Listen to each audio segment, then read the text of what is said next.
Welcome to Hunters and Unicorns, the Sales Leaders Playbook. Today we welcome Richard Rivera. Richard has taken sales leadership roles at Medallia, Fuse, Dialerpad, and Monetrate. He is currently the CRO at Vibes, a growing presence in the MarTech world, trailblazing innovation in mobile technology. In this episode, we discover how Richard was able to transition from a number one sales rep everywhere he went to a phenomenal sales leader. This is his playbook.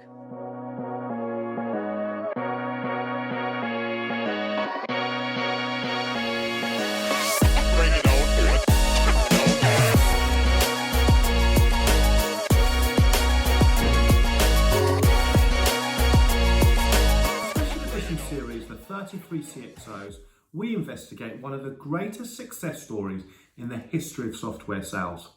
33 CxOs learnt the playbook from one man, John McMahon, a legacy which stretches back to the late 90s at a company called PTC. They were later reunited at BladeLogic, which was acquired by BMC. What happened next was truly remarkable. These CxOs went on to become the most prolific sales leaders in the software industry. They've raised over 22 billion in VC funding. They contribute to 4% of software turnover globally, 26 unicorns, 8 decacorns, and the companies they drive have a combined valuation of 230 billion. At Hunters and Unicorn, we're revealing their playbook.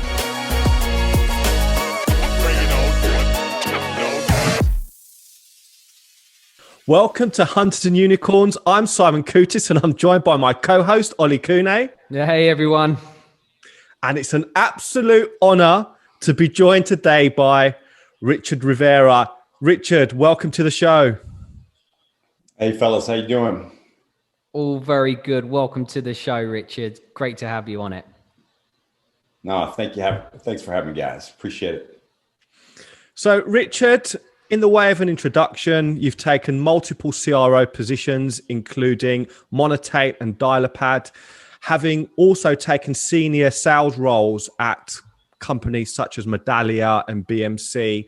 You are, of course, one of the 33 CxOs that made the poster and made the list. And your current role is CRO at Vibes. Now, we normally at this point start at the beginning, but actually want to find out a little bit more about your mission at Vibes. If you could just tell us a little bit about what your role is and a little bit about the mission.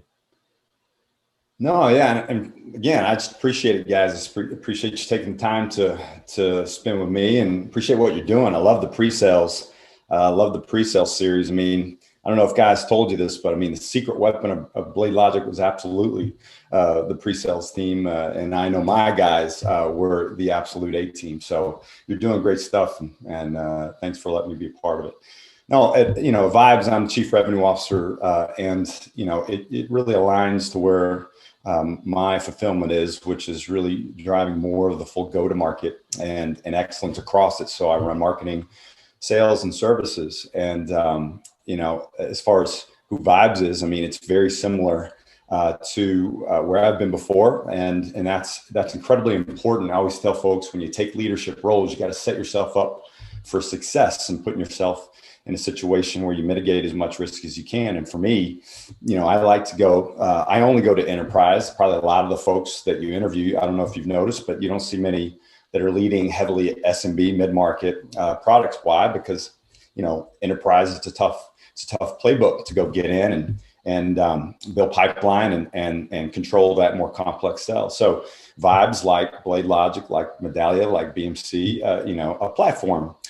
So we're the Gartner leader in mobile engagement, and on the marketing and loyalty side and e-commerce side of what big enterprise brands do, they're all trying to directly engage over time, persistently, pervasively with consumers. The consumers have so many options today. So whether it's a top 5 automaker, a top 10 retailer, financial services, they all have their different use cases of where they're trying to engage with the consumer. So, Vibes is the leader on the mobile side of things. So what does that mean? texting, if you've ever gotten a text incentivizing you to get into a program based on an offer or discount, if you've ever gotten updates on your rewards and wanting those rewards and those points to go into your digital wallet, that whole thing. Mobile apps have so much opportunity for automation to get people active once they're in the app. So push notifications and app inbox. And so the point of a platform is, all of those things could be delivered through point tools. They could be delivered through kind of big hubs where, all the functions are good enough, but not really what enterprises need to scale and certainly do it internationally. So that's what Vibes is. It's a platform, unified platform, single set of code for all of these different capabilities for engaging with consumers on mobile devices. That inflection point is because email just isn't the main channel in our lives anymore. So 5-year-old software company, basically, but a 20-year-old business. And so they've transformed from a managed services to a software company. And so the ability to take that company to the next level, which is probably taking it from 60 to 200 million and getting the valuation up there, is essentially my mission. And we're having a blast. So. Which is really, really interesting. You obviously mentioned one of your components to, I suppose, a job criteria, and it's always quite interesting to listen to this. Why did you choose Vibes? How did it come about? Is it investment? Is it the VC? Is it the board? What made it special? Yeah, I mean, I think the first objective in your career should certainly, when you get to a position where you have a lot of opportunities, is to really invest in self-awareness. And for me, it was clearly large enterprise, high cost platforms was kind of foundational for me. But the other is, I'm a growth leader. You hire me, a board brings me on when the company is really ready for hyper growth. What I learned a couple of roles ago was that there's actually more than one type of growth company. I mean, like a lot of the folks you're talking to, I grew up in the venture capital growth, realm of companies, 5-10 years in, maybe 20-30 million in revenue. And that was your idea of growth. And I discovered there's a second type of growth company, which I call the company who built the Ferrari when the market needed a Chevy, and all that really matters is just as long as that product is really continuing to disrupt and bring incremental value and change to the mission of those buyers, then if the market is going through an inflection point, some type of tipping point that says this is the time for it to grow, then those companies can certainly grow at high growth rates as well. They all have their, any company, but certainly based on stage, all companies have their, opportunities and challenges. For me, a company like Vibes, very, very similar to Monetate, is something where there's a lot of knowns. There's not a lot of unknowns. We're already a Gartner leader a couple of times. We got huge customers spending, 2-3 million a year. They renew, they're happy, and the market has been legitimized. It's still early though, And so when I see something like that, all I ask is for the objectives of growth. Are they all within my control? Does the product need to develop something new, or does something major need to be fixed that doesn't have anything to do with me? So I saw Vibes and I saw, one, I've done it in this industry before in consumer engagement feedback. Medallia, we had a $4.5 billion IPO last year. I was a small part of that big journey by Scott and Davis and Dave Fougere and a lot of really impressive folks. And then, we got Monetate sold last year, which is in the marketing automation space. So, I knew the buyer. I've sat with CMOs and marketing and loyalty leaders all around the world for a few years, and I know what matters to them. And the leadership team is just fantastic, and the culture is great. And so, I could recruit to this. John taught me a long time ago, look, you got to be able to recruit talent. And if you can't recruit talent, then everything, nothing else really matters. So I can recruit to this. It's a major inflection point. And that phone See, this phone used to be a tool in our life, and now it is a component of our lifestyle. It's an intimate part of our lives, unfortunately. And so as much as we can engage with a consumer on that phone, it's all goodness. So I enjoy it. And it has afforded me the ability to kind of lean into kind of the second way I'd answer that, which is kind of my purpose, what fulfills me. A few years ago, I kind of wanted to take a break, start my own consulting firm and advise. And I had a great mentor, as I have throughout my whole life, John Kaplan, who I think you guys have spent some time with. And as John and I were talking, as he always does, he laid it out real simple for me. John and I have always had a lot in common in terms of faith and family and sales excellence. And he said, look, brother, you've got to find your purpose. You got to find what fulfills you. And for me, it was people development, teaching. I've been a teacher since I was a teenager, and it was operational excellence. And so I kind of started transitioning just from sales excellence into operational excellence, probably around my time at Fuse. And so I look at opportunities that enable me to lean into what drives my passion and fulfillment. And, Vibes is an awesome one for me. So no regrets, having a blast. Amazing. And that, must say, is probably one of the best John Kaplan impressions I've heard to date. So, oh man, yeah. So are we crushing it? And that's a firm. Yeah, that's a firm where he and Grant get a lot of praise. There's a guy named Dave there who's amazing. So I always tell this story. So in 2004 or 5 or 6, I can't remember, but we all at BladeLogic, I was a rep. We were the first class of what is now Command of the Message. Yeah. And so, John needed help. He trusted Kaplan and Grant to build it, and they built it for us, and it just knocked it out of the park from the very beginning. And I can't say it's that much different today than it was back then. Yeah. And it was a transformational moment for me personally.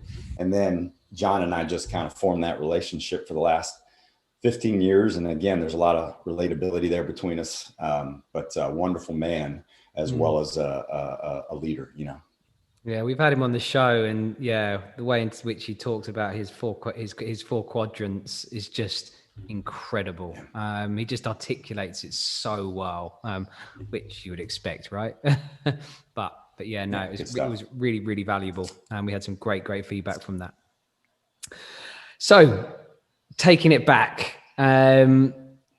Obviously, we always, as Simon said, normally start at this point, but can you tell us a little bit about your entry into software sales? But I think before we do that, let's talk about where you started at university and when you finished university and then how you transitioned into software sales. Sure. I mean, I didn't know what the heck I wanted to do. I was an only child of a single mother teacher. And so I thought at the time I didn't want to be a teacher because I'd see her come home from inner city schools in Houston and really surviving the day. I mean, in sales, we talk about surviving the quarter. I mean, she was surviving the day and we were surviving the month. So the last thing I want to do is be a teacher. In fact, I don't know if you guys heard about, I'm sure you did, George Floyd here, who was killed in Minneapolis this year. Well, she taught at his school when George was there at school, and so that environment was what I was around. And so I thought I wanted to be a doctor. I had academic and athletic scholarships, and I took I went down the track path, and I was a shot and discus thrower. I was a lot bigger back then, but Texas A&M was a good home for me. And unfortunately, pre-med just wasn't working out, and whether it was my learning disability or what, I couldn't figure it out academically. So I decided to be a teacher, and I coached football. And I started coaching as an undergrad. There's a program we had where we could go into schools when I was done competing, and I just embraced it. For me, it was all about excellence. I can't stand mediocrity my whole life. I just had a distaste for it. So I was all in, man. I was, doing clinics all over the country with NFL teams and college teams. I was networked, and I was on this path. I was a defense coordinator at a 5A football school, a 5A school in Texas. I thought that that's what I was going to do, man. And so I just got to a point where it wasn't the money, it was the lifestyle. You know, I never had a family, never knew my dad, never had brothers and sisters. And so I just kind of continued to feel alone in that profession. And it's like, I love football, but I don't love it that much, you know? So I had a friend who was doing really well in sales, and I went to his house, and he had this big ass house with a big gate. And I'm going on a football clinic in Dallas, and I go through this gate to stay with him. And I'm like, dude, what do you do? Like, how do you afford this mansion? I mean, I was making 42 grand a year, baby. I was doing well and coaching, you know. And he's like, look, man, I'm in tech sales at this company called PeopleSoft, and I think you could do really well. You're highly competitive, highly intelligent. You know how to teach. And basically, we're going in there and we're teaching. And he taught me ERP. And I'm like, wow, that makes sense to me. And like a week later, I resigned and I looked for jobs, and I got started. Actually started in printing sales. One of the things McMahon actually liked, and I'm like, I don't know why you like that, but it was, you know, it was hard. And took a big pay cut, you know, from 42 grand to go get into sales. But I was committed, and I knew that I would, you know, I knew that I could do well if I found the right, you know, direction. And I got into tech sales, and what I learned was the same thing I'd learned in coaching and as an athlete. You know, you never really optimize your potential without great leadership. That is still the cornerstone of my belief system today, my family and my career. And, you know, I just wasn't having the consistent success because I never had really great leadership. I found my way to a consulting firm. We sold identity and security and ERP consulting. It's called CPSG, Consultant's Choice. And I found my first mentor, a guy named Brad Clark, and he taught me about qualification and pipeline generation and all this kind of rigor that was new to me. And I thrived, and I thought I was doing great. Then all of a sudden I got a call from a buddy who says, look, there's another Aggie that Texas A&M, where I went to college, were the Aggies, and we have a big network. And so an Aggie called me and introduced me to somebody and said, hey man, I just started this company, BladeLogic, and I heard great things about you. Heard you're the #1 rep, blah, blah, blah. And I met with him, wasn't super interested in you know, and that kind of thing.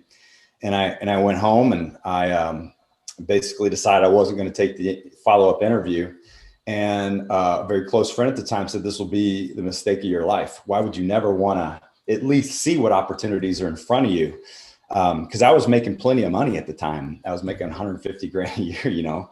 I thought I was loaded compared to being a football coach. And so I decided to go meet this guy, John McMahon, at the Marriott at the Intercontinental Airport in Houston. 15-minute interview changed my life. And here I am on this podcast with you guys. So. Wow. And amazing. So the interview itself, we've obviously heard some great interviews. We've heard about the stare. Can you remember much about that first interview? And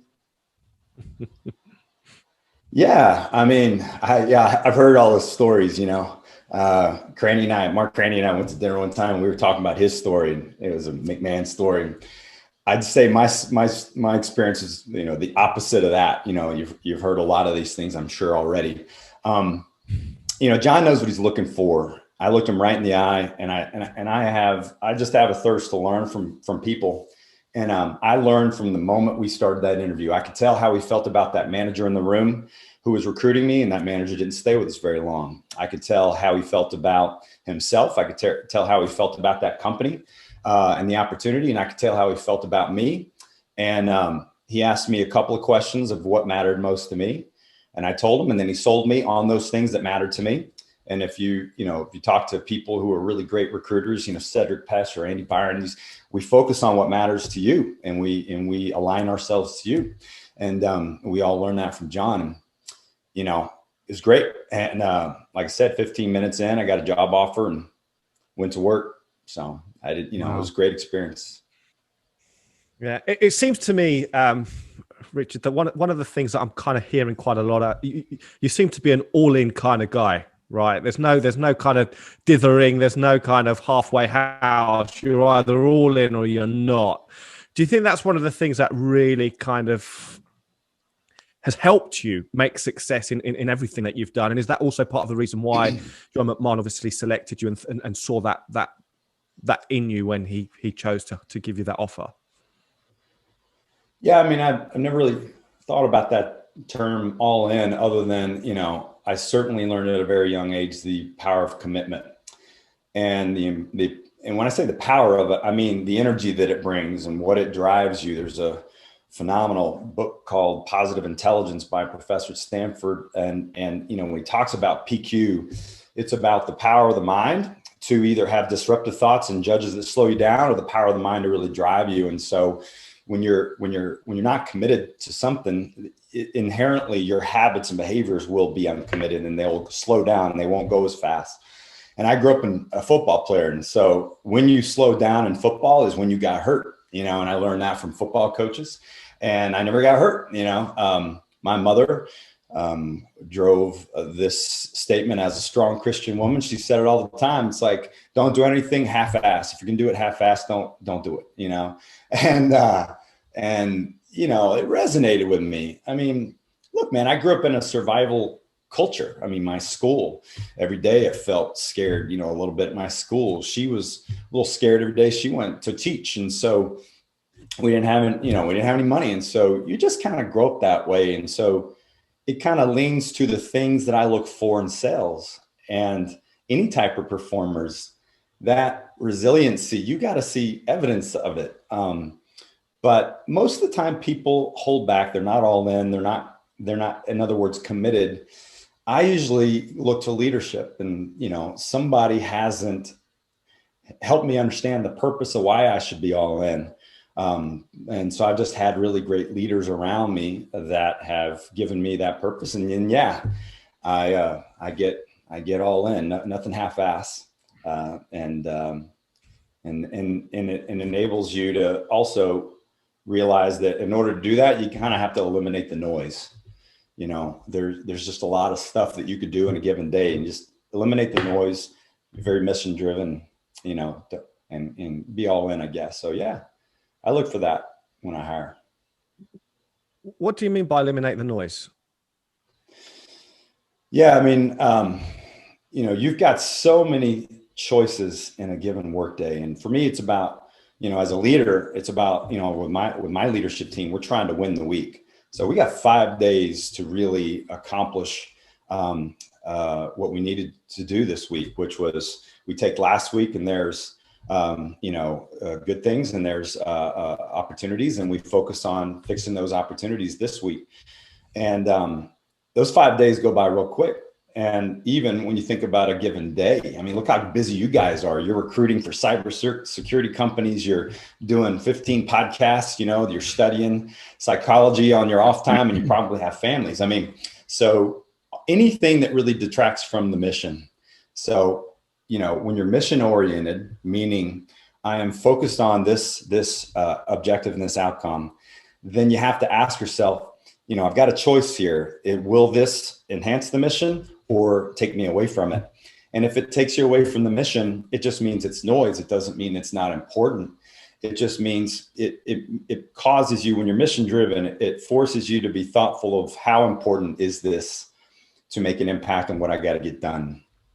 Here in Texas, we provide really great benefits for former military. And so we've got a lot of folks here, a lot of special forces folks here in Austin. And I'm blessed enough to have a few buddies that were SEALs and, JSOC and all that kind of thing. So when we hang out, they tell stories of like when they're flying in a helicopter with their unit, and, they're about to get dropped into chaos. There's going to be a lot of stuff going down.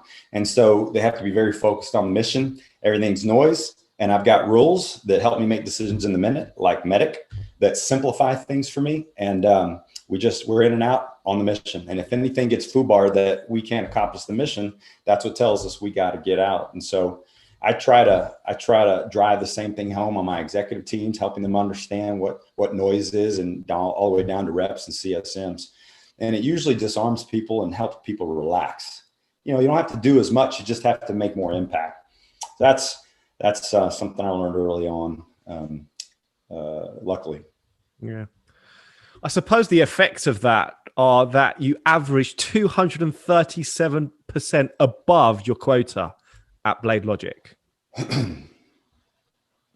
Yeah, I mean, leadership, coaching. I mean, I didn't, look, man, I had, I think, 5 managers in 4 years, or 4 managers in 3 years actually at BladeLogic. And so I knew the importance of leadership from the time I set foot on a football field at 8 years old. And because I didn't have a dad, so I kind of knew, hey, man, if this guy's investing in me and he's teaching me something incremental, then how lucky am I? So for me, I raised my hand a lot. And so if I didn't have a manager, my manager to get me what I needed, I just pick up the phone and call John. And, he'd be in a cab in Italy. He'd be like, hey, what's up, Rich? Hey, I need you, man. I got a deal. And I think I got a business case. I think I got a champion. I need to know what to do next.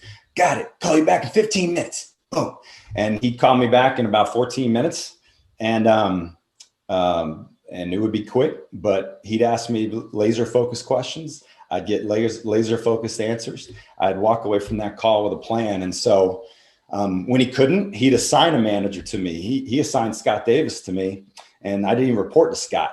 And Scott, wasn't going to make a dime off of me. And Scott was mission driven, and that enabled me to scale. So that was a big part of my success. But I think the other thing at BladeLogic was I wasn't then, and nor am I now, a technologist.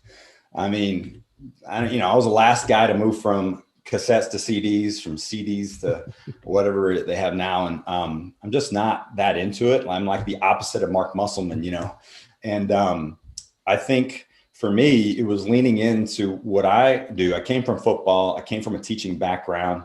And so I would just teach. And I would really pay attention to the individuals that I was working with. And I got introduced to this concept of a champion more than anything. And I knew that champion had to have criteria that aligned to my unique value proposition and differentiation. And so I just kind of knew early on that it was about selling to people.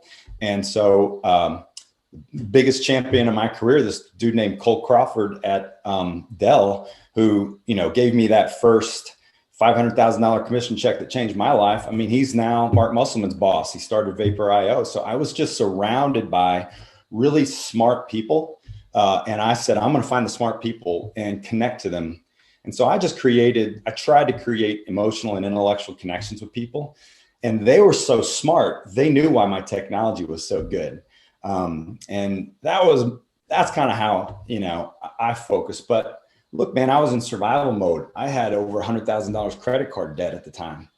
And I mean, for whatever reason, it just wasn't working during my career. And so to be able to have something drives you, and that's what I look for. I look for something driving somebody right now. Are they hungry right now?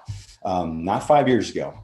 And so I was hungry, man. And so I found a way, even though I wasn't the best salesperson on the planet and certainly not the best one in that sales force. I just found a way to survive. And for me, it was connecting with the humans that I was selling to. That was kind of how I did it. You say, sorry, I just want to rewind on what you just, that final statement that you just said. You said that you're not the best salesperson, and yet 237 above quota. And then we're going to go into BMC in a minute, but you were back-to-back global global best performing rep, back-to-back number one rep globally, over 370% of your number. So what do you mean when you say I wasn't the best sales guy, when clearly you're putting the best numbers up on the board? I was a top performer in the company, 3 times, but there's no way you're going to convince me I was a better seller than, Marty Carty, who was kind of a legend when we got to be in BladeLogic, or Mark, or, Amy Gustafson. A lot of those people that were doing great things, I was just learning from them. Jeremy Duggan is just a master. I was around all those people and I loved it, man. I was usually the quietest guy. I'm pretty introverted. I was usually the quietest guy at sales trainings and kickoffs because I just was so amazed. Thing about John McMahon is, a lot of executives can deliver one or two things of value to you. John, actually, you bring him on a sales call and you're not going to find a better salesman on a sales call, and that meant a lot to me. I didn't just want to be an operational leader. I wanted to be the best salesperson in the company. So if you think you're the best of something, you're probably never really going to get better. And you're probably never going to be as great as you think you are. So I wouldn't say it's modesty. I think it's just reality. I mean, there were just elite sellers. I just happened to perform at a high level. And I'm continuing to learn from the people that work for me and the people that I interview. So yeah, a lot of elite sellers I've been around. My wife is top 5% seller in biotech. I listen to her and I coach her. I try to coach her. I've worked with her, sales management team. She's just damn good. She does things that I can't do. And I think, there's a difference between, John taught me a long time ago, there's a difference between potential and performance. And so for me, it's not about being the best. It's about putting money in your savings account and performing. And so I just find a way, So in terms of what did you do to compensate for that natural flair? How were you able to make sure that you could compete and put that money in that savings account? Well, I'd only sold for probably about 5 years before I got to BladeLogic. I was a football coach till I was 30, basically. So I focused on champions. And if I built champions, and we talk about power and influence, access to the economic buyer, willing to sell first when you're not there.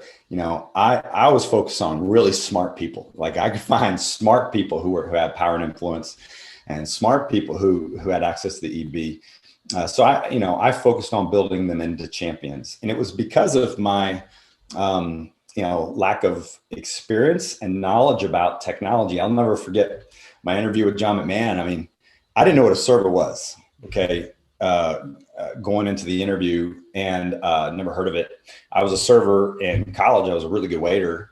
Well, he starts talking about their differentiators, configuration object dictionary, and closed loop compliance. And I'm like, configuration, what? I was like, I don't know.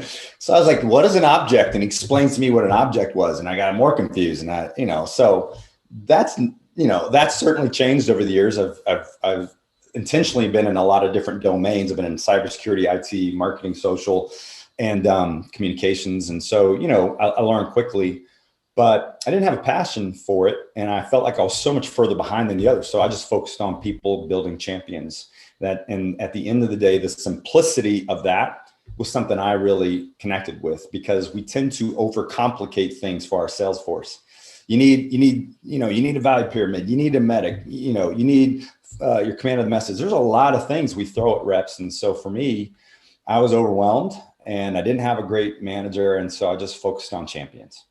That's basically what I did, pipeline generation and champions. And the most proud thing, I think, if I look back to my selling days is, I was a top performer for the year, but I also hit my quota quarter after quarter after quarter. I wasn't just doing one big pop.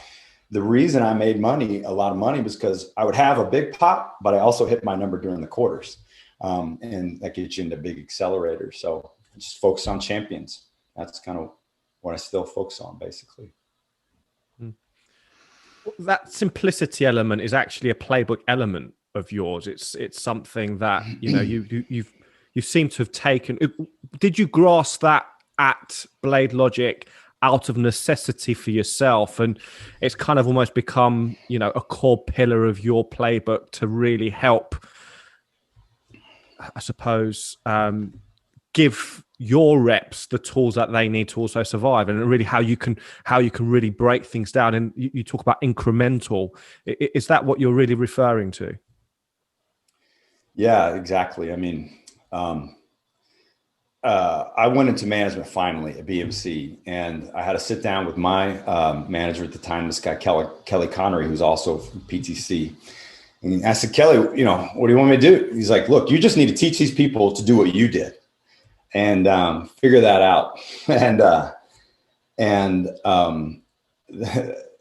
that was so hard for me to really think through, well, what was I doing? And to simplify the complexity of all the things that you do in a given quarter or work week. And so, I struggled with that a while. I would hit my numbers in management, but it was always by a big pop here, a big deal here, because that's what I was good at. And I wasn't a great leader. And then I started learning about this concept of productivity. You've got a bunch of people that the business is investing in. And so how do you get that return on that investment in a low risk way? Meaning, the majority of those people are hitting their number. And that's totally different than hitting your number as a manager. You could hit it through doing one on a $8 million number. You can do one $10 million deal. We did that my whole career. So, piece of cake. Well, that's not being a productivity leader. So it was a real challenge for me. Certainly wasn't great at it at Medallia. My first kind of second line leadership role when Dan Fougere and I started the same day to kind of go build that out. Dan was this multi-year manager. He'd been a second line manager. He kind of just looked like he knew what he's doing. I felt like I was figuring it out every day. And I struggled. So, I go to Fuse. I felt like a good move for my career. There's just certain things that didn't, it just wasn't a great feeling at Medallia about kind of my fulfillment, and it was showing in my frustrations. And so I just felt so good about Fuse, and John and Andy Byron gave me a ring there, and I mean, it was just a phenomenal experience, awesome in every way. And I was thriving. The reason I was thriving is I figured out productivity. Andy and I were sitting at this Italian cafe we used to go to frequently and just have dinner and have a glass of wine. And we started talking about productivity. We started talking about, by this time we're getting up to 100 reps. I was responsible, in addition to sales leadership, I was responsible for training the whole global workforce as we were bringing them in. And we were just talking about how, it kind of feels like we're overcomplicating things for them. There's so much that they have on their plate, and that manifests on a sales call. If you think about our psychology, what do we do when we are uncertain? What do we do when we lack preparation and when we're unconfident? Do we speed up or do we slow down? Right? That's usually if I threw you into a situation that was new to you, would you head forward or would you kind of slow down and pause?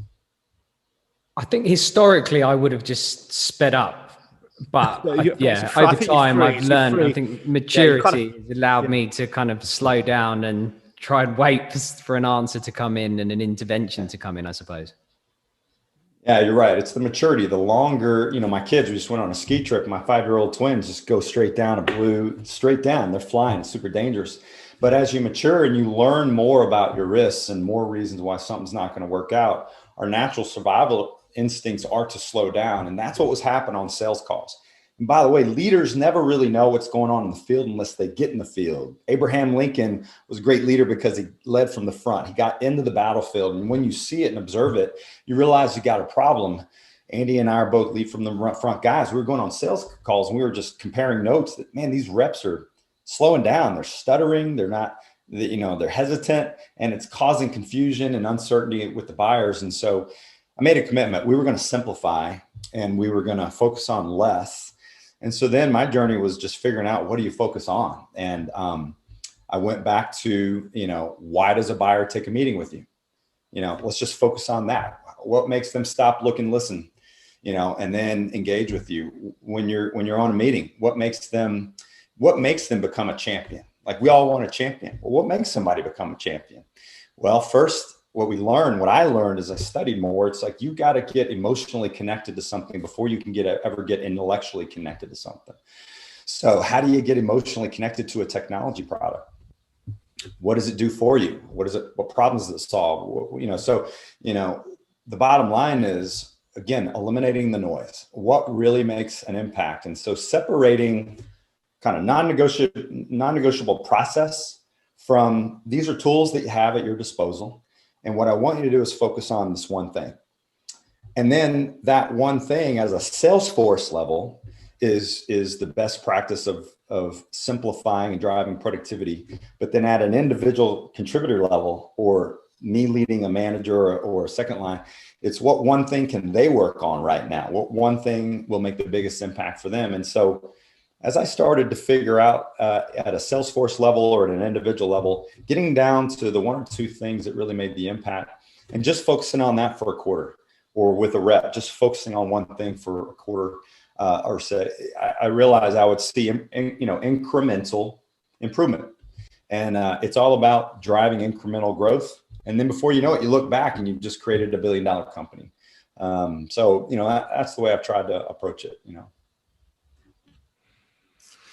So 3 years at BladeLogic, and then on to BMC. So obviously you saw through the IPO and then saw through the acquisition by BMC. Talk to us about that transition from, IPOing into acquisition and then being part of a huge company like BMC. Yeah. I mean, I was ignorant, man. I still didn't know what I didn't know about all this. So I was like drinking the Kool-Aid at BladeLogic, man. I was surrounded by people who were smarter than me and great leadership. And we were thriving. I mean, our growth rates, the money I was making, the money my peers were making, which was one thing at BladeLogic. We're always very aware of how everybody else was performing. And so to be in that environment, how incredible is that? And then all of a sudden, 8 a.m. in the morning, you're having a cup of coffee and you get an email from Dave that we've been acquired. And it was a real bummer. It was disappointing. And my next door neighbor happened to work at BMC, and he was working there during a time when the stock was really in the tank. BMC and CA were struggling. And so I wasn't super excited. Look, at the end of the day, what I learned over time with an open mind was if you're good at selling, but you have more to sell and you can get bigger deals and you can get access to more buyers, then, hey, that's all goodness. And so that was the thing. I mean, we're a relatively small public company. We're a $2 billion company. We probably had, 3,000 customers or so. I don't know. But it was great to be able to get to those other companies and go on sales calls with them and be able to position an even bigger platform. We, BMC might have had 500 products, but there was really 18 or so that moved the needle. And what we did was the new, disruptive thing. And so when you combine that with the rest of the platform, it really told a great story. And again, if you were a great seller with the right mindset, you could really thrive. And so I did. I mean, I can't say I enjoyed myself as much as I did at BladeLogic, but my income was incremental and made over 7 figures. My teams, I had multiple people on my teams making 500, 800K. And it was just incredibly rewarding to meet that challenge.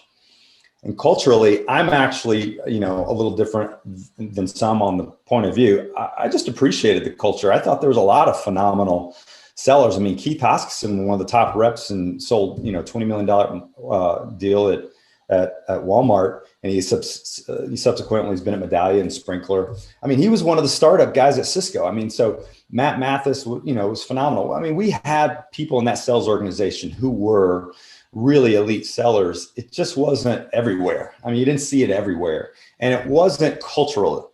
It was individuals. It wasn't a cultural, intentional thing. And so what we did is we helped the organization make excellence intentional. And that was kind of my first, the first time I got excited about operational excellence. I would talk to John frequently, and anytime you ask John a question, if you show sincere curiosity, he'll answer your question. And he would tell me about how an executive meeting went down with the CFO, or how, this decision around what we do and comp plans is going. He would help me. He would just share with me, and I was eager to learn. And I started really getting into how to turn around an operation. And if you could turn around a Titanic like that, you can turn around anything. So for me personally, great experience in my hometown of Houston and BMC. I was really proud of what the whole team of leaders did, from Jim Drill to Kelly to Scott and Carlos Delatorre and Jeremy and Luca. I mean, it was just across the board. It was just really impressive stories. Yeah.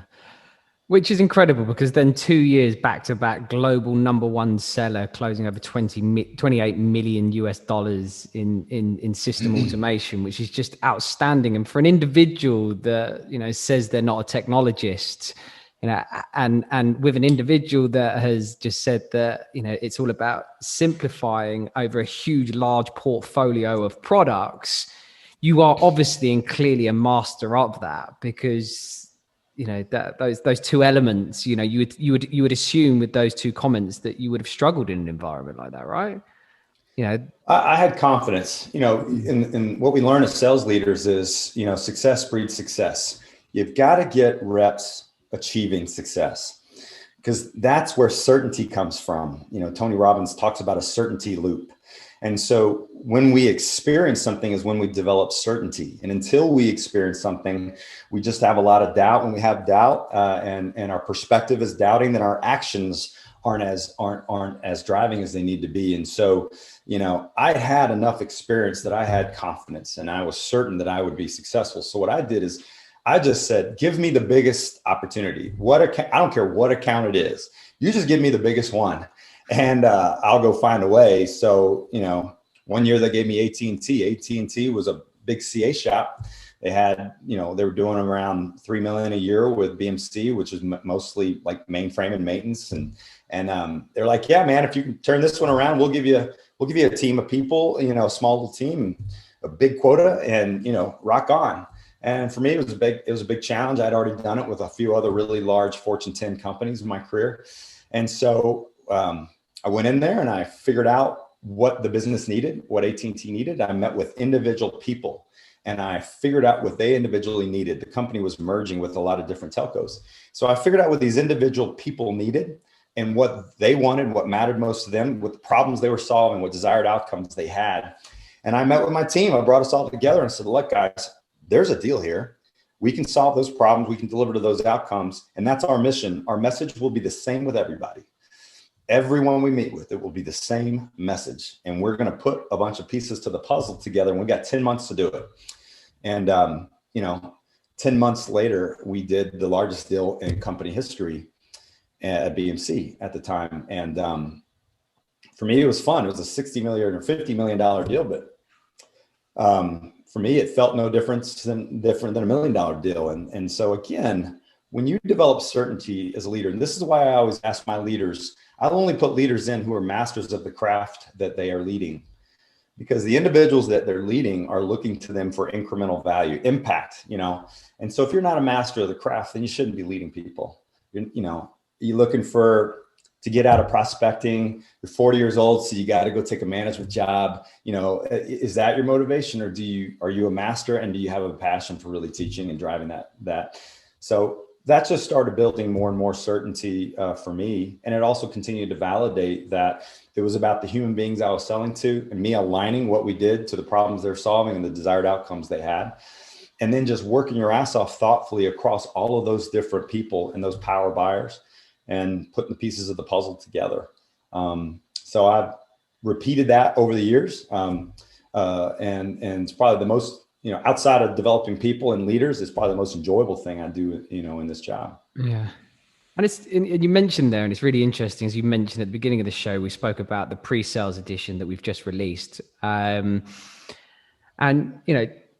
Would you say a fair comment on this is that, a real good salesperson is that individual that can go out there, build great relationships and great champions, right? Identify who those good champions are and know who they need to obviously focus their time with, but also that just innate ability to be able to sniff out an opportunity and say, do you know what? We've got something here.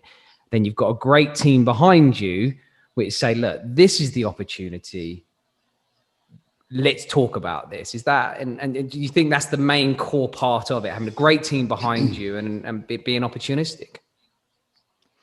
Yeah, there's two components to your question, which are actually two of the most important things, which comes down to simplicity. The first, you asked about building champions. You used a word that I don't particularly lean toward, which is relationships. Right. And it's not about relationships. That is a relationship is how two people behave together, over time, how they feel about each other.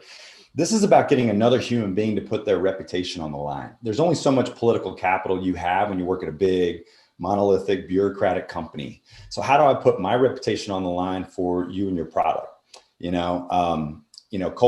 Cole Crawford and I, the guy from Dell, CEO of Vapor, he lives, in the same area, Austin, where I live. So we run each other at the grocery store every now and then.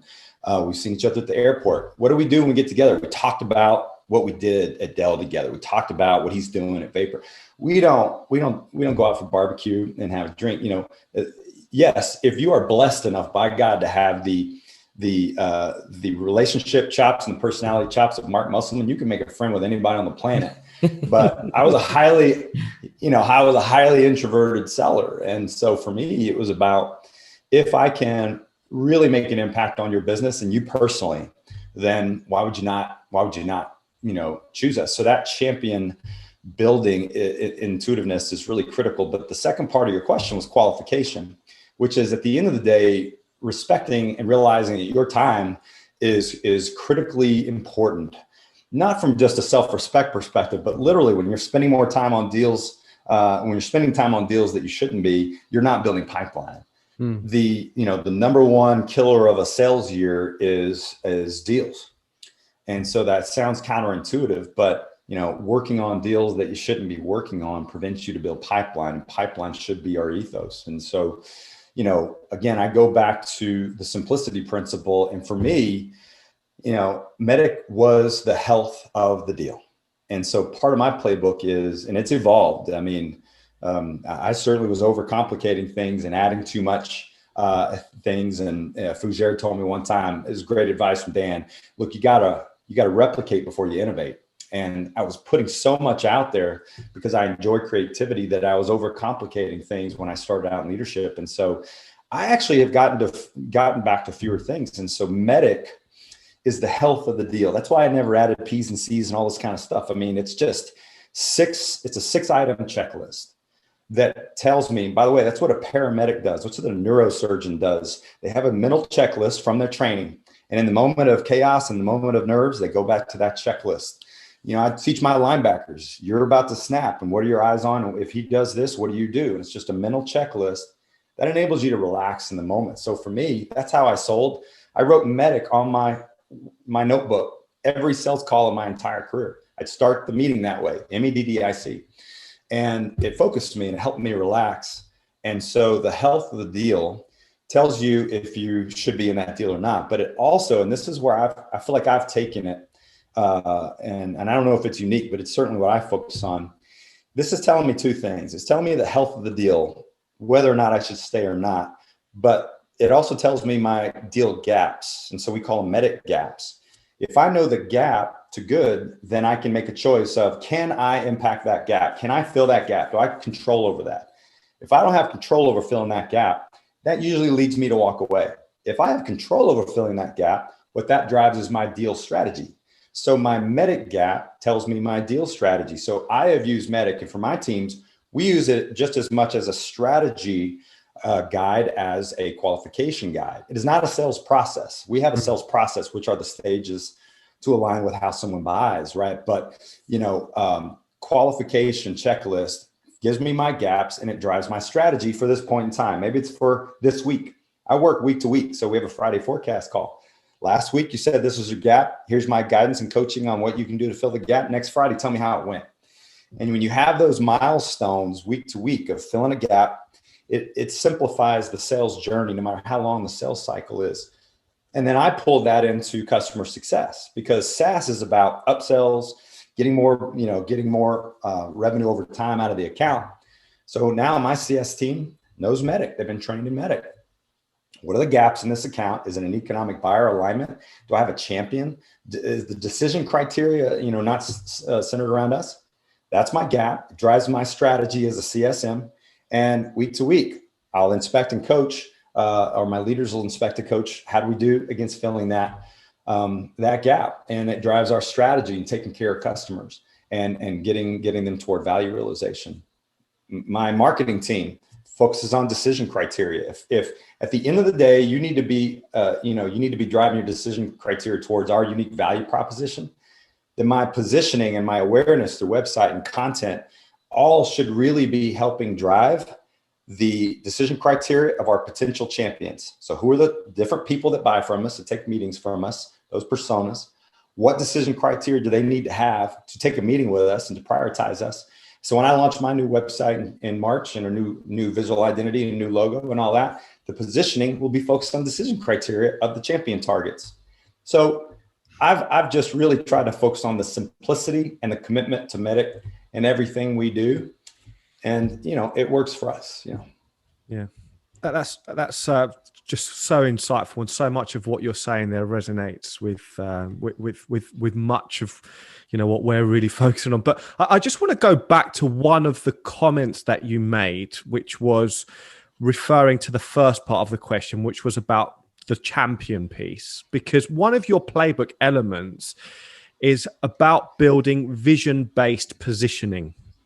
Okay, and this is quite a unique thought process. So tell us what you mean about buyer-based messaging and how you're able to elevate company messaging using this kind of approach. Yeah, I think like many that you're probably talking to, one of the first things we have to do, especially if pipeline generation and pipeline growth is a major part of the mission at first, which it almost always is, right, is you've got to elevate the message. Super blessed very early on in my career, early 2000s, to learn about the importance of message and having a methodology to do that through force management. And so for years, I really, focused on doing that. The first month that I'm in the job, I got trained by those folks on how to build that messaging and how to facilitate the workshops. And that was really a part of my playbook. I would elevate the message as soon as it came on board. And it was really about value-based messaging. And certainly value is an important part of intellectual connection and that intellectual decision to buy. There's no doubt that value is critical. What I started seeing, again, during this time where Andy and I were trying to figure out, how can we simplify this? When I'd go on sales calls, the number one problem I would see is that there was a lack of connection being made between the rep and the seller and the buyer. Like they weren't connecting to what we did because we were just talking about the value that it delivered, and we were talking about our differentiation. So if you think about it, those are intellectual connections, right? And I'm thinking, well, that makes sense. We're talking about value. We're talking about differentiators. Why wouldn't they get all excited? Why wouldn't they buy? And it was just perplexing to me, And I basically did what I always continue to do now when I'm struggling with behaviors and habits I'm seeing with sellers. I go back to when I was a seller. And so what I was able to do was really connect what we did for companies. Zig Ziglar said it, it's not what we do, it's what we do for buyers.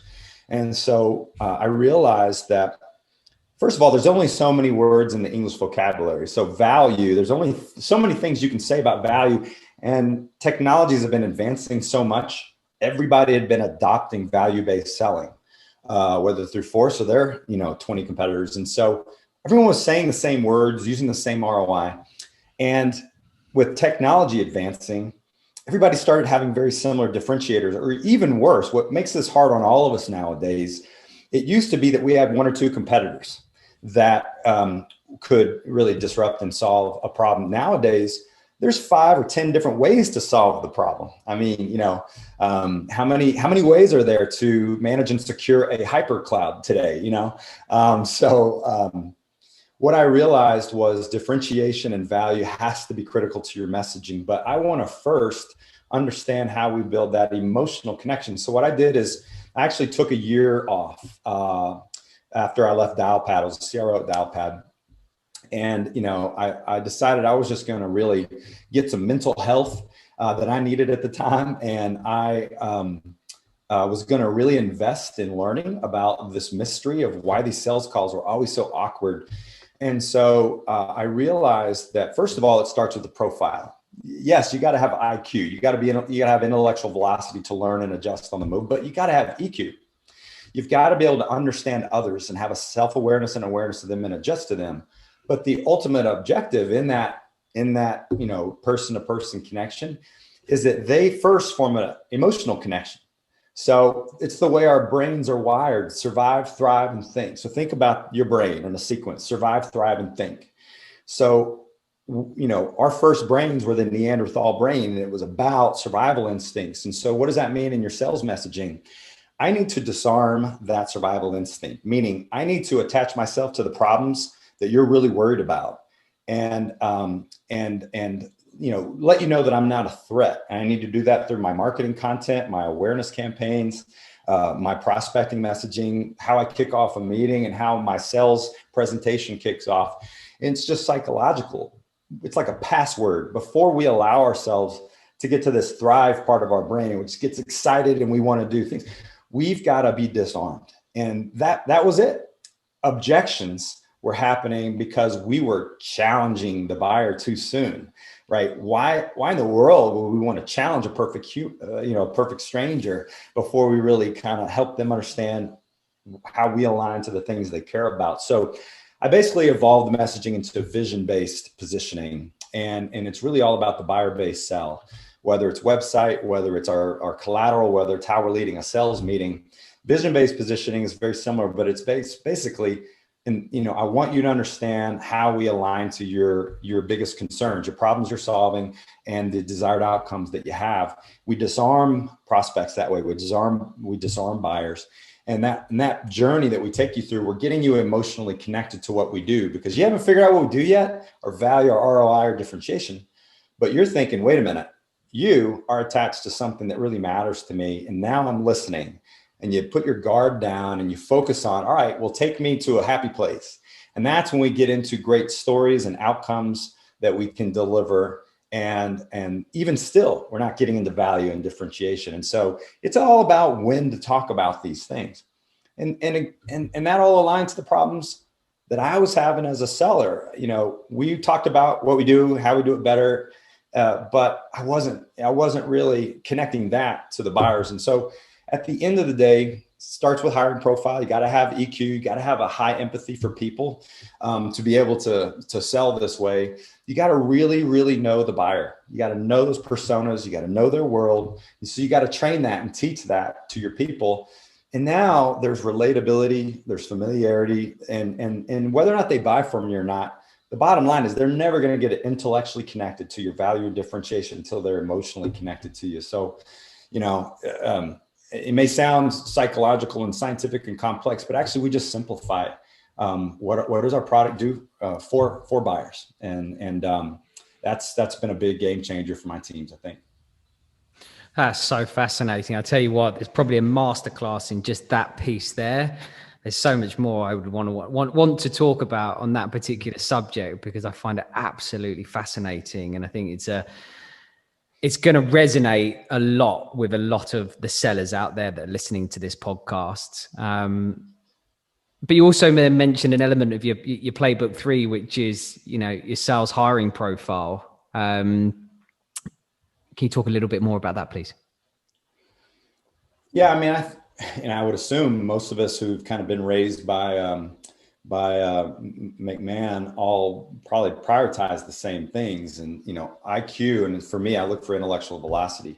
IQ is non-negotiable. You gotta, in the morning, you may be talking to an automotive company in e-commerce. In the afternoon, you may be talking to a retailer for loyalty. So, you've got all these different personas. You got to be able to be adjustable and understand their world. So IQ is just, a non-negotiable. I've already talked about EQ, but for me, drive and grit. And so drive came from John, helping me understand the importance of hunger.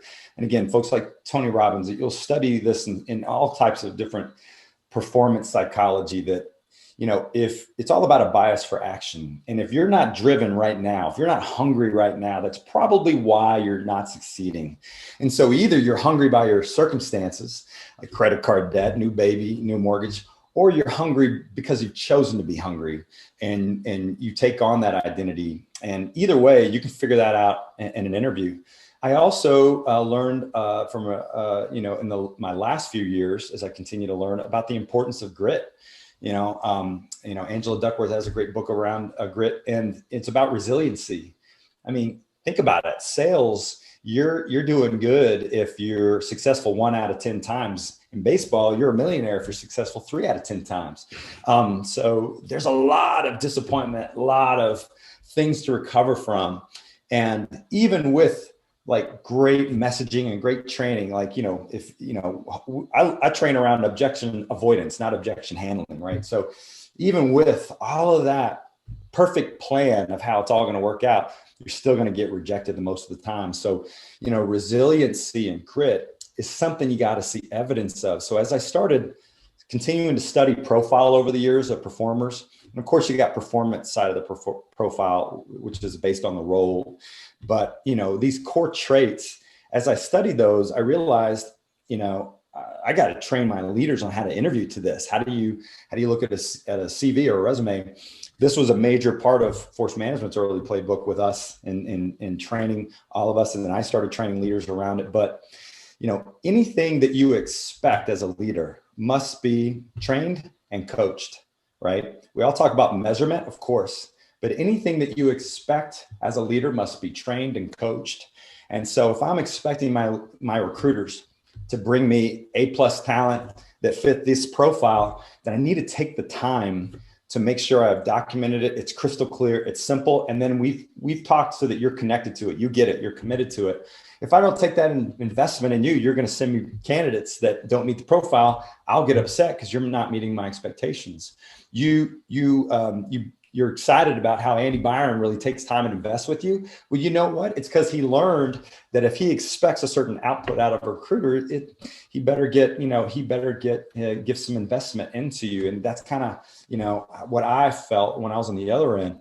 Same thing with a manager in an interview. If I don't train hiring excellence, if I don't train you how to read a CV, and if I don't train you how to run a great interview, then the interview will control you. So I train leaders on how to control the interview.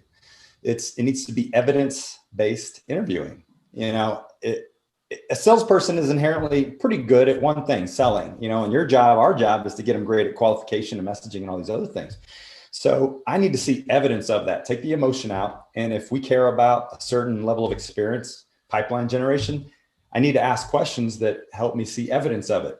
And if I can't find evidence of it in that interview, then I got to assume it's not there. And, that hiring excellence has been passed down. One of the best at training is Luca Lazzarone. And, it's just that discipline of walking away with no doubts, with you're not being fooled that it's not there. And so you got to train how to ask evidence-based questions. So, and we'll put together, and this is another Kaplan move, we'll put together a success profile and an interview profile where if there's 5, profile criteria, you reverse engineer questions for your leaders such that they'll drive evidence of that profile trait in the way that they ask their questions. And I find that leaders really appreciate that. Otherwise, they don't know how long to spend in their time management of the different interviews. They don't know when to sell, when to qualify, and so they're kind of winging it. And then they get inefficient and they get unproductive with their time. And when they come out of that training, and when they come out of those lessons learned, those coaching, they start getting really, really confident and really strong at hiring. And at the end of the day, all these great unicorn stories, it's about really great talent was on the ship. And when the great talent's there because of hiring excellence, the company's going to be just fine, So it's really about leadership development and all of the expectations of what we want them to do, whether it's building pipeline, being in the forecast, working the deals, developing people. If you expect something out of a leader, you got to train and inspect to it and coach it up. And so, I learned that lesson early on.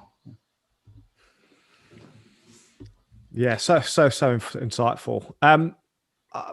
Another point which I don't think we've really kind of touched on so far is, and I know it's really fundamental, and actually one of your playbook elements is kind of a unified pipeline generation kind of go to market. So it's really bringing all of the elements of pipeline generation. Just tell us a little bit about that. Yeah, I mean, we talk about being mission oriented. When you're working with a new executive team or when you're working with a new company, and you bring to them this solid mission of pipeline generation, it's pretty enlightening. Chief product officers, CTOs, when they come to that that kind of aha moment, like, oh, we're supposed to be building product that helps you build pipeline, or marketing, we're supposed to be delivering marketing activity that helps you build pipeline, and so it sounds common sense, but that's not really how a lot of software companies are built. And again, I've learned these things through making mistakes. Most good leaders have. And when I started early on, as a seller, I'll just be, transparent. I would take 5 accounts, and then I would go close 3 of them a year for really big dollars. And I would, and I'd make money. Well, when you're running a productivity engine, that's not very safe. You need to have an organization that consistently builds pipeline. And so it wasn't a strength of mine when I first started in leadership. And again, I worked around people that taught me. Nobody's better at a pipeline generation system than Jeremy Duggan. Nobody's better at it than Dan Fougere. I mean, just really running a PG operating rhythm. And so learning that was so critical. And I felt the pain of it early on in my leadership career. So as I evolved into more of an operational leader, I've taken, certainly in sales, it's about having a PG operating rhythm. And then again, if you expect pipeline generation, consistency and excellence, you got to train to it, you got to coach to it.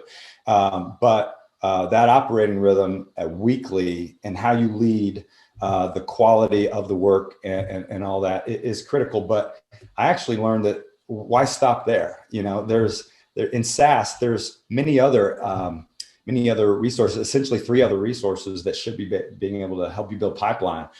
Partner organizations was not a part of the early startup culture. I mean, if you sold something disruptive, the reality is partners couldn't sell that. They didn't know your message. I mean, we would sit there at the Boston Hilton for freaking 2 days learning our 4 core differentiators at BladeLogic. I mean, it takes a long time to really get your differentiation. So we thought of partners as, an annoyance. What we learned is when what you're selling has an ecosystem of partners, then you can really systematically build pipeline through that network. So I've been a part of several elite leaders, Mike Kane, Patrick West, who have helped me build, really successful partner programs, $30 million, partner programs. And that should be a source of pipeline for your direct team. But even in marketing, we focus on, like I said, decision criteria and champions. So there's a lot of things that you can do in marketing. And what I've learned is a lot of marketers, with all due respect, a lot of them focus on how big their budget is and how many things that they can do, like a check in the box, like we should do this, we should do that. What I really ask and challenge is what will build the awareness that needs to happen around the decision criteria that leads a champion to take a meeting with us. What do we need to do around that awareness through content? And how frequent that doesn't need to be? Is it a couple of big pieces of content, once a quarter, or is it some piece of content every day? Figuring that out, that awareness content, was what we all lacked at BladeLogic. It's what we all lacked at everywhere we sold. We were the ones creating awareness in the market, the reps, and that was a painful lesson. Demand generation and how we do it systematically, the excellence and the cadence of how we do it. Why shouldn't it be under the same type of operating rhythm with rigor and measurement and process as we have in sales and leading indicators? And so that's my marketing playbook, and that's what we really believe in. And I hire A talent, and they do less to get more out. And in customer success, that PG mission is all about value realization. So my teams focus on the mission, which is value realization.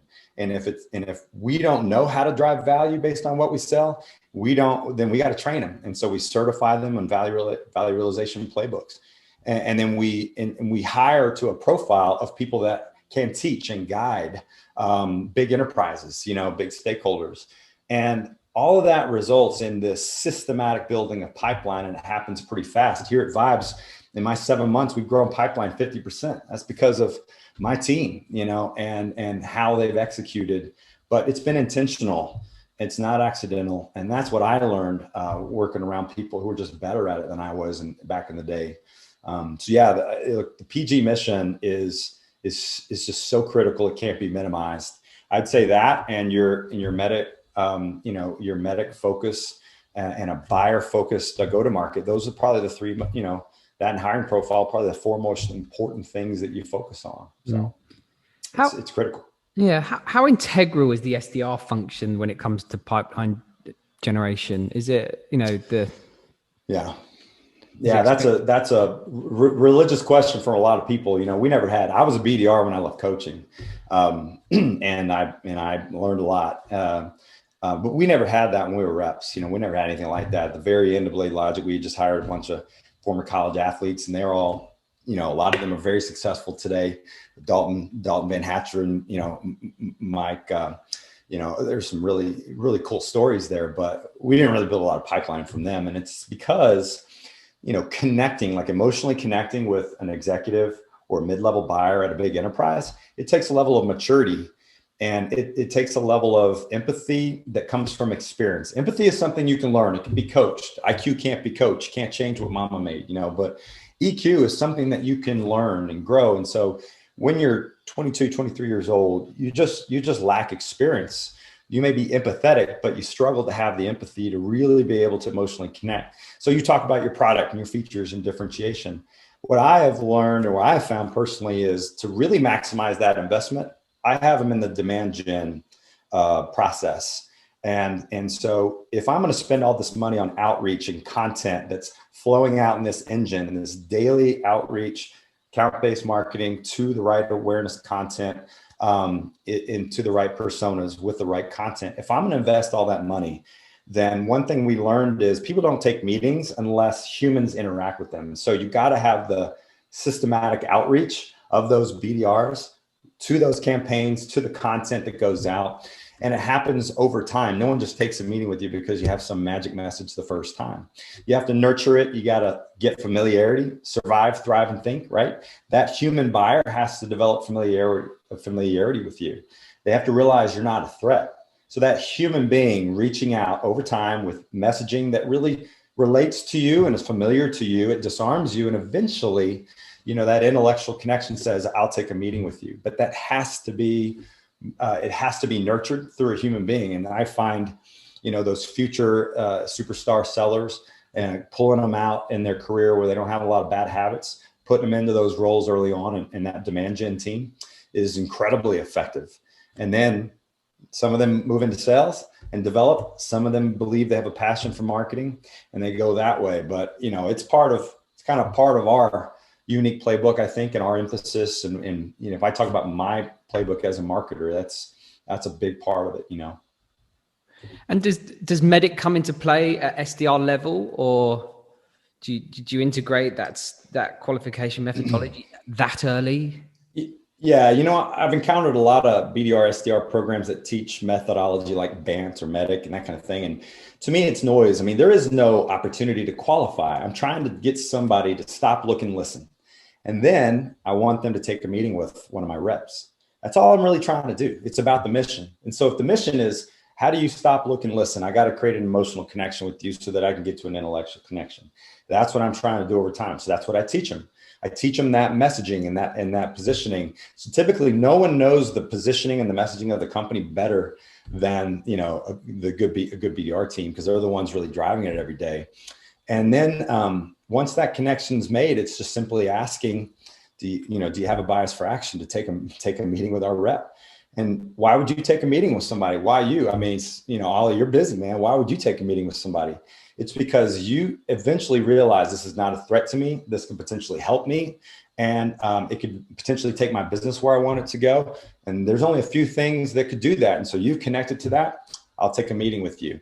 So for my team, it's just really owning that message, you know, and being able to position that message in a way that creates those connections.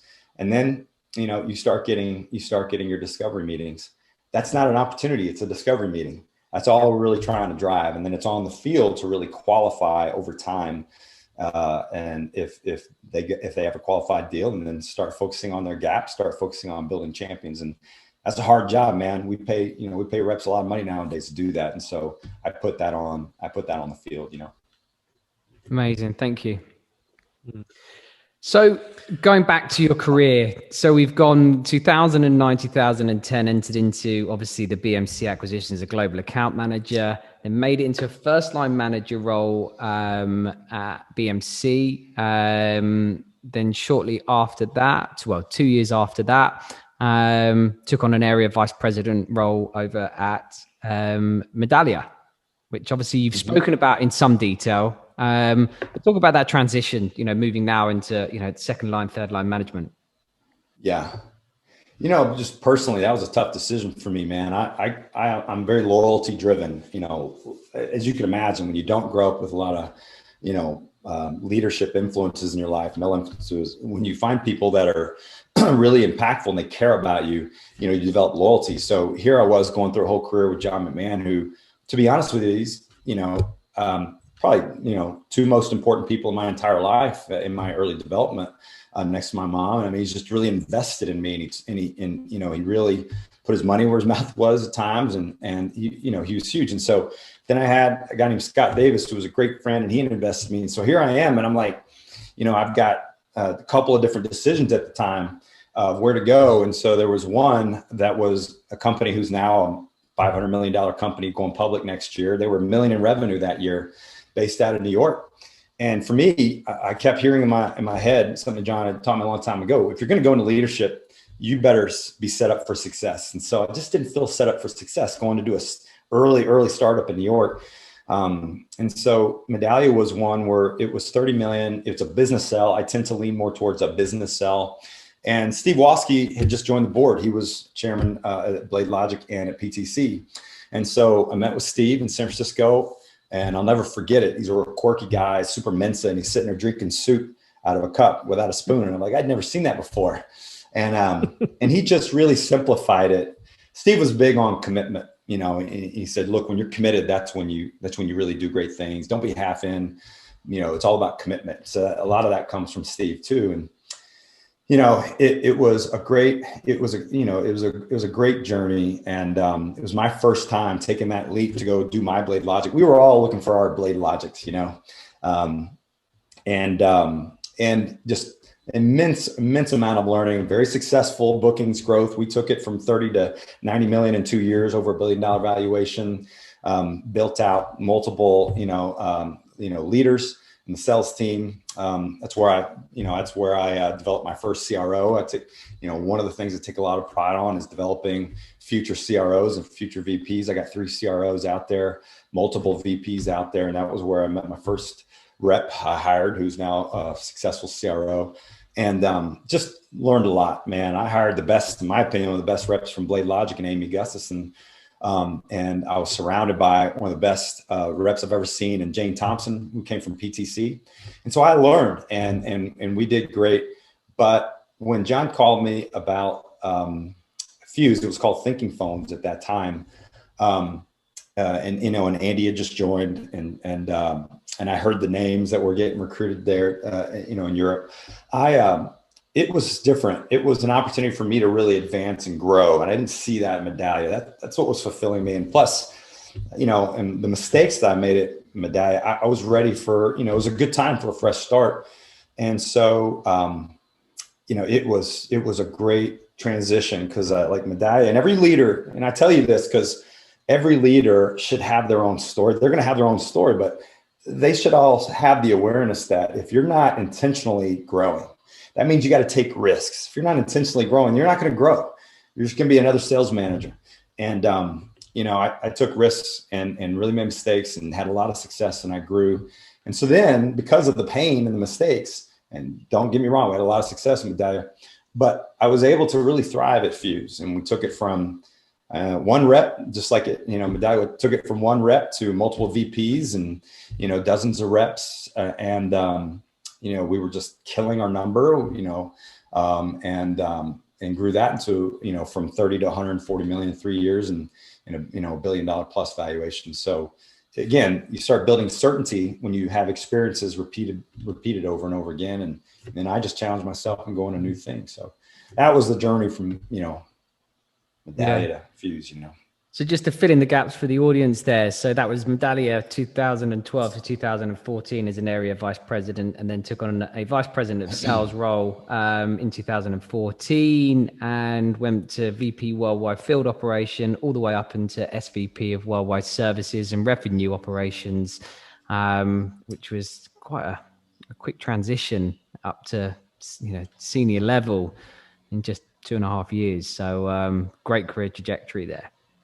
I got one question, which is quite interesting, which is kind of like when we talk about, not every good salesperson and top salesperson is able to transition into management, because, there is I suppose one of the drivers of being a top salesperson is the fact of being a top salesperson.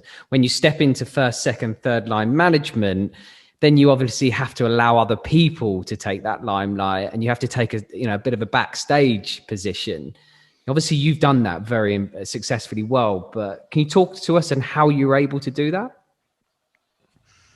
I mean, first it started with leadership, mentoring me.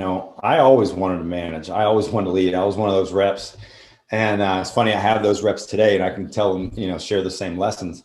And I knew, and John knew, that I was going to be a successful leader. He knew my coaching background. He knew my teaching passion. But the first lesson is, you should never leave life-changing money on the table, and I would have done that had I gone into management too soon. Kelly Connery said, you should never go into management until you're not worried about paying the light bill. And why is that? It's because it has to be about them, not about you. The other thing I learned is, assuming you're financially free, you got to get to a point where when it's Sunday night, working into Monday morning, all you're thinking about is serving and the people on your team and making them better. And if you're only thinking about winning the next deal, and you're not really passionate about serving the people on your team and making them better, then your motivation is gonna affect your habits and behaviors. And so your mindset is what drives your habits and behaviors, and if your mindset's not right for leadership, then your habits and behaviors will make a negative impact, not a neutral impact. They'll make a negative impact on your team. The best thing that ever happened to me at BladeLogic is I didn't have consistent management. I didn't have management that was really working with me heavily, because had I had poor management or people that had the wrong mindset in for the wrong reasons, it would have actually, stunted my own growth.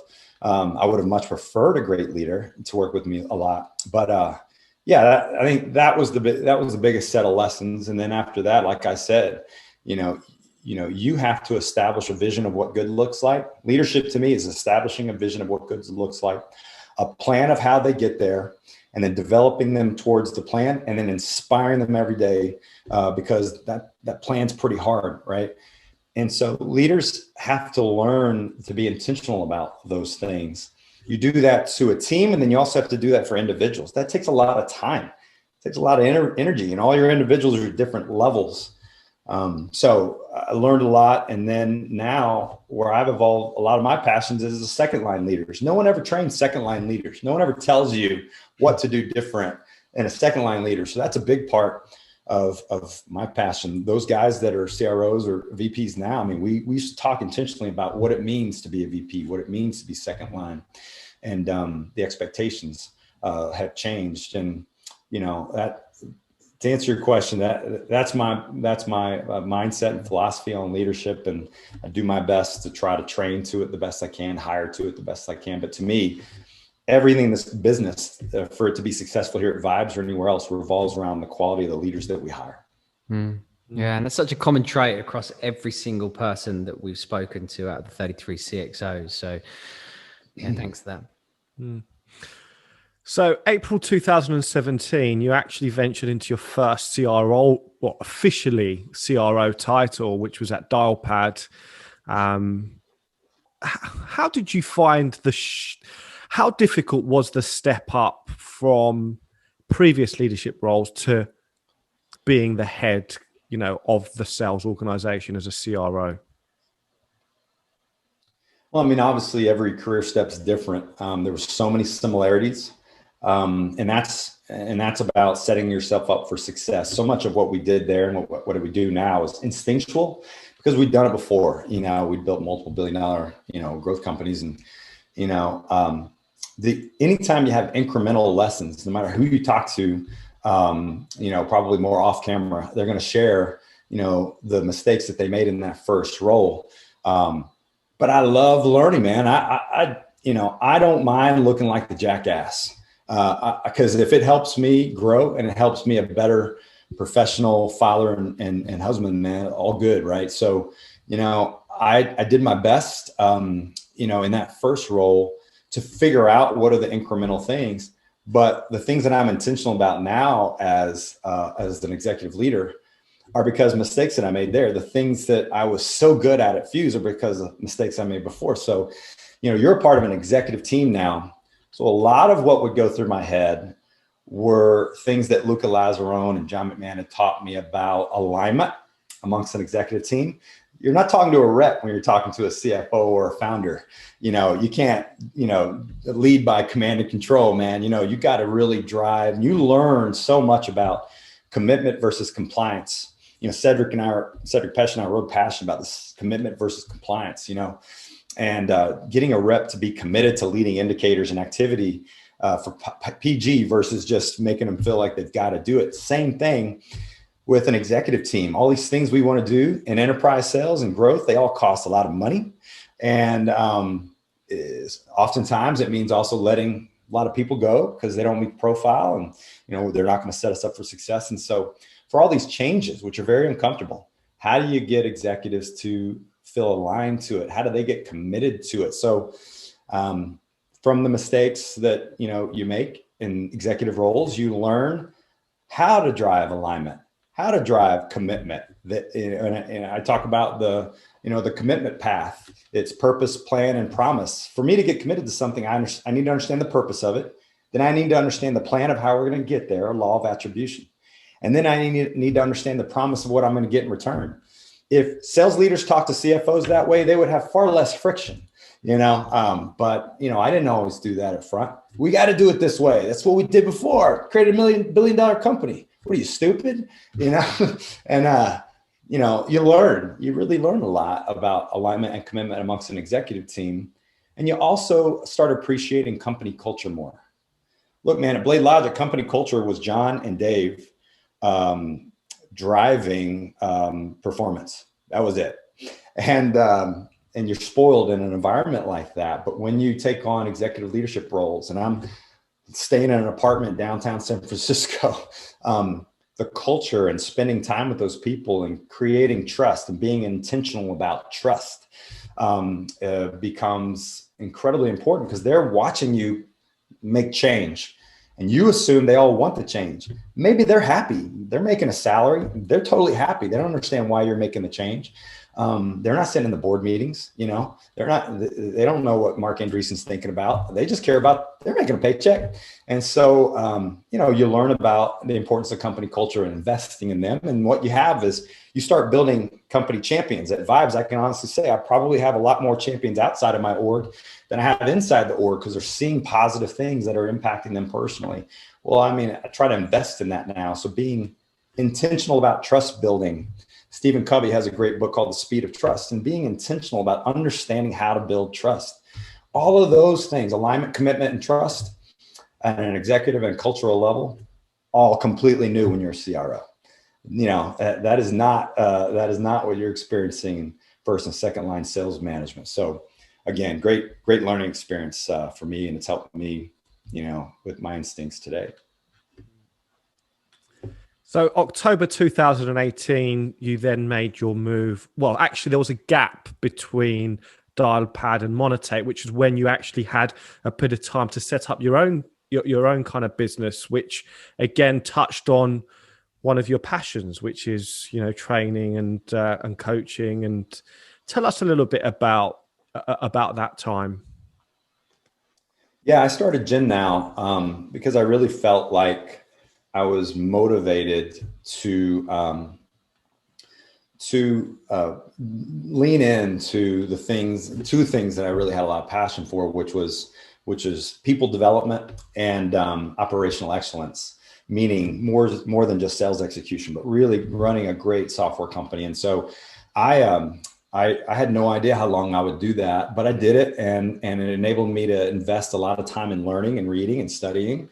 All of those questions that Andy and I would try to, answer over a glass of wine, it enabled me to take some time to really study it and learn it and figure out, why do sellers freeze up on meetings? Why do they say things that create objections? Why do buyers get so annoyed by sellers? Why does marketing never make the impact on pipelines? So it enabled me to really dive in and learn. And so, it was a fun year. I had some really cool gigs, and one of my customers was, a MarTech company called Monetate. And Steven, the CEO, had been a CEO here in Austin for Bazaar Voice. And, Steven and I really hit it off. John doesn't know I know this, but I mean, if it weren't for Kaplan on the back end, I probably would have never gotten, that introduction. But and then I realized I missed the locker room, man. I really missed it. And when I say locker room, I don't mean from, a metaphor of, a bunch of males in a boys club. I really mean from a bunch of athletes working together toward a common goal. I did that my whole life in sports, and I miss that. And I'm still loving it. I still wake up every day, and I can't wait to go to work. And that passion still drives me. But, again, this was a mentoring moment. I called Kaplan and John Kaplan and said, man, I'm at a tipping point. Wife is getting nervous. I'm running this business, and I need to decide if I continue to do this, and I don't want to compete with you. And he'd been giving me some advice during that time. And he's like, look, man, you need to figure out your purpose and what fulfills you. And it made it really clear that for me to get great at the things that I cared about, and I needed to go back to operating. And someday I might go back to the advisory side of things and consulting. I certainly love it. But for now, this has been a phenomenal couple of jobs for me, and I'm having a blast. And I got surrounded by people that make me smarter and better. So yeah, it was a really good time for me to take a little breather. Incredible story, incredible journey. And then obviously June 2020, so early last year, right in the middle of a global pandemic, you join Vibes as the CRO, which brings us to the present day. So amazing. Yeah, it's a great time to join. I mean, I joined and they're like, yeah, 2 of our customers are going bankrupt. A third one just went bankrupt. So it's like, great. Awesome. But man, it was actually a great time. Digital engagement, mobile engagement, personalized, marketing and loyalty and commerce engagement with a consumer. Couldn't be a better time to be in the space. During my 7 months here, we've had 700%, higher performance than they did the first half of the year. So a lot of that is the playbook and excellence and execution, but a lot of it is just the validation that the market really cares about what we're doing. Pipeline's growing. So again, good leadership team, great CEO, and something that's really aligned to what fulfills me. So it's been good. Yeah. I suppose you are literally at the cutting edge of customer engagement in terms of the organization that you're working. And it's interesting that you also apply a sales method, a playbook and a qualification methodology and a sales and an enablement philosophy, which is 30 odd years old at a company which started at a company called PTC. Do you think that there is a chance that this playbook can become obsolete and can become can be replaced by the cutting edge kind of technologies that you're obviously now bringing to the world?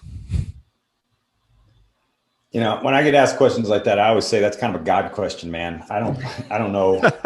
I don't know what's going to go down. I was on the phone with Tesla yesterday, and someone who reports to Elon Musk, and she's telling me all about these crazy stories of how his mind works and all these decisions that he makes and what he wants to do with the world. And I'm like, cool, man. I don't really know about that. All I know is that we have never sold to companies. We sold to buyers, and to this day and in the future, I still predict that, we don't sell to companies, we sell to people. And as long as people are buying from us in any type of structure, context, go to market, I think you're going to need to qualify your time because there's a lot of opportunity out there.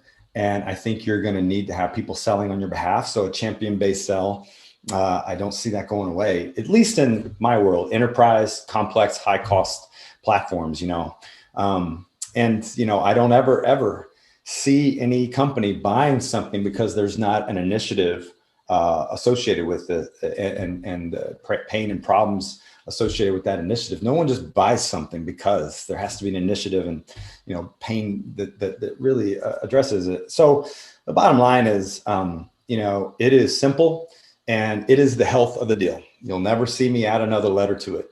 I got enough things complicating the world. There's enough things complicating, things from my team. It's the health of the customer, the health of the deal. And it is, bottom line, I learned this in coaching, it's not about whether you're a 4-3 defense or a 3-4, or your attack or your read or all this kind of stuff. Do you have a system? Are you committed to it? And does everything that you do anchor to it? When you start having incongruence in what you expect and ask of your people, they notice it, and it doesn't align. It's not fitting a puzzle. And then they start getting uncertain. And when people get uncertain, they pause, they stop. And so, I love it. And, I don't see it going anywhere in terms of the fundamentals of pipeline generation, hiring profile, medic, and, sales process control. So for me, it's just about learning from others who do something incremental to make it better and stronger, So I suppose that this probably brings us to kind of a bit of a natural conclusion, actually, to come to the very final question, which is, in your opinion, does the hunter make the unicorn? Oh, yeah. You guys are famous for that question. I in my world, in my career, it begins and ends with people. And in terms of the journey to a really successful growth company. Now, I can understand the argument that, well, actually begins with a product. But there is a hunter in every founder. Okay. Ben Horowitz and Bessemer and Sequoia, they've all studied founders and the psychology of a founder. And the good ones are pretty hungry. They're pretty driven. They're pretty high IQ. They got a lot of grit and resiliency. And question is, do they have the guidance around them of how to find the right executives? I'm not an expert on Snowflake, but I've known about it. I've known about Snowflake since they were pre-revenue. And I'm sure it's phenomenal, disruptive, game-changing, in the data world. But the Snowflake becomes Snowflake without Chris Degnan, who puts opportunity over position. And he says, yeah, man, at EMC, I learned some stuff. And I think, I'm pretty confident myself. I've got some certainty. But he had the humility to say, it's not about my role. I'm going to go be the rep. I'm going to go be the rep, and I'm going to go make this happen. And it was the combination of that hunter, and in my opinion, probably, and I don't know the founders of Snowflake, but I certainly know folks on the board. But it was the combination of that grit and resiliency of that whole team that said, let's go turn this into a pipeline. And then they said, okay, let's turn this pipeline into qualified deals. And then let's go turn these deals into customers. And then let's go turn small customers into big customers. That journey is driven by people. It's driven by, for lack of a better term, hunters, But it's the same story at AppD, Zscaler, Dali, and all these other places. It's, it really comes down to the people, in my belief. And that is certainly no disrespect or minimizing the technology, but it doesn't sell itself. And in the big enterprises, man, there's so many options they have to solve their problems. And there's a lot of mixed messages out there. So you don't have a lot of leverage nowadays in selling. So I'm very passionate about doing anything I can to help find and develop the hunters of the world. And the unicorns are a fun journey to be a part of, for sure. But you feel an ownership. When Adam Aaron stood on the stage at NASDAQ when Okta went public, I mean, he had chills in his stomach, you know what I mean? And, he looked around to the right or left, and he didn't see a software product. He saw people, so that's what I love about this business. So. Love that. What a fantastic answer that was. Incredible. That was. So this is the point where we summarize on what we've heard today. And I think if I was to best summarize what the theme of today is, I think teaching and learning is probably the most fundamental part of what we've heard today. We've probably heard the word learning and teaching more than any other words that have been said in today's podcast. And I think that the reason for that is because you talk about IQ, you talk about EQ, but I also think you've got this intellectual curiosity of how to master, how to achieve that mastery that you need, how to find those answers that you need to be able to create what you refer to as that certainty. And once you actually start to see the success, you really your intellectual curiosity continues to manifest in a way where you're constantly seeking the answers and the formulas which enable you to then pass on that teaching to others in the way that you obviously want to help others to then take their careers. And you speak a lot about that kind of incremental growth. And I think what's evident in your career is that by reflection, by your own admittance, you've never seen yourself as the most natural salesperson. You've never seen yourself as the most tech savvy, but you've been able to really understand the kind of the bits that bring it all together, and that's enabled you to have that incremental growth to build the hunters that are building the unicorns of the future. So I really want to take this opportunity to say, a really big thank you. It's been absolutely fascinating, so intriguing, so much substance, and thank you so much for taking the time to speak with us today. Yeah. Well, first of all, you're welcome, guys. Yeah. Sorry, Ollie. No, I was just about to reflect a lot, but Simon articulates it so much better than I do. But no, it's just been absolutely a pleasure. I have been fascinated throughout this entire podcast, and I know there's going to be so much for our listeners to take on board and, to take away from this. So thank you so much for sparing the time to talk to us, Richard. It's been truly inspirational. Oh, same here, man. I love people who have a thirst for mastery like the two of you, and I love what you're doing. And it's just enjoyed it thoroughly, and you guys are class acts. So thanks for having me on. That's very kind of you to say. Thank you very much, Richard. Much appreciated. So to our viewers and to our listeners, we hope you've enjoyed today's show. Please remember to subscribe, comment, share, like. We'd love to hear from you. There's lots and lots of content available on our website. So please do check out somuchsoap.com/blog. And please do join us for another session soon. Thank you very much. Thank you very much, everyone.